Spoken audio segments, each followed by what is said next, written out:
Stigmata of St. Francis of Assisi. He is the first deacon to receive the stigmata, or the wounds of Christ in his own body, and Saint Padre Pio is the first priest who received the wounds of Christ in his body. We are called upon to glory in the cross of Jesus Christ. The devil takes God's creation and inverts it. He twists it. He distorts it.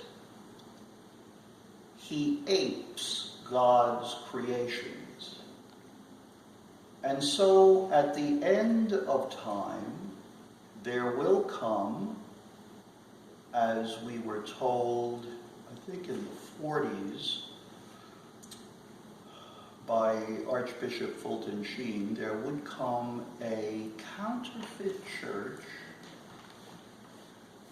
Other prophets have said so, wherein there will be church buildings, there will be supposed clergy, and there will be services, but it will not be the true, valid Catholic faith. The world glories in power and money and reputation and fame, and it's all faux. None of it is eternal. Satan was proud and rebellious and wanted to ascend even to the throne of God.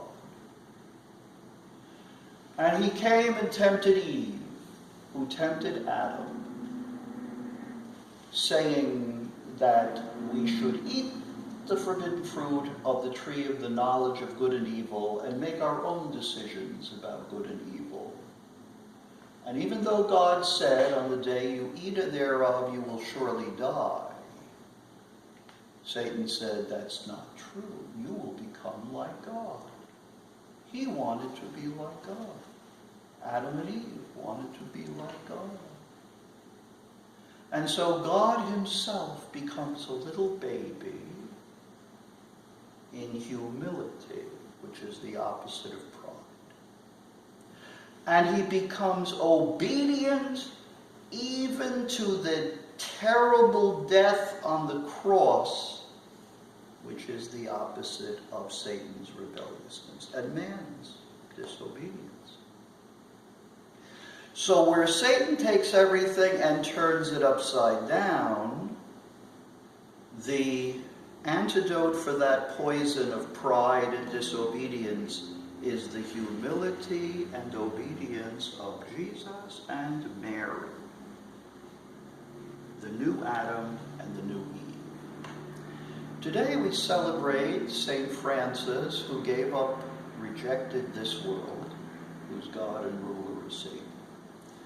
He lived in poverty. He created an order, a religious order, and they are known for humility. They are the little minor brothers, the friars minor, and they live in poverty.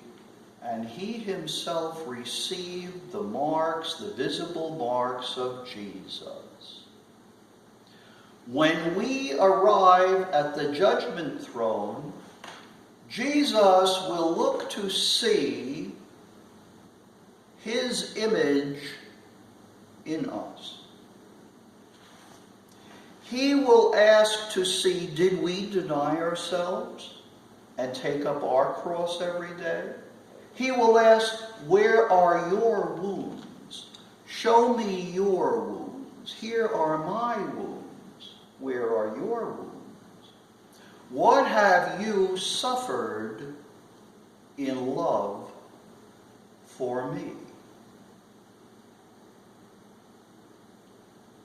As Francis physically bore the wounds of Christ, we are called to take up our own cross. The old Adam nature must die on the cross every day. that the risen Christ may live in us, and that each one of us who is baptized into the death of Christ may then experience the resurrection of Christ.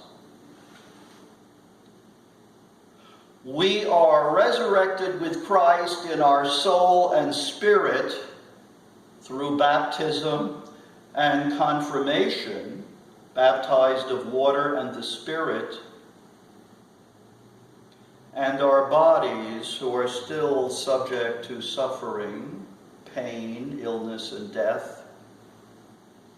The old Adam must die that the risen Christ may live in us, and on the last day he will raise us up bodily, and we will have glorified bodies.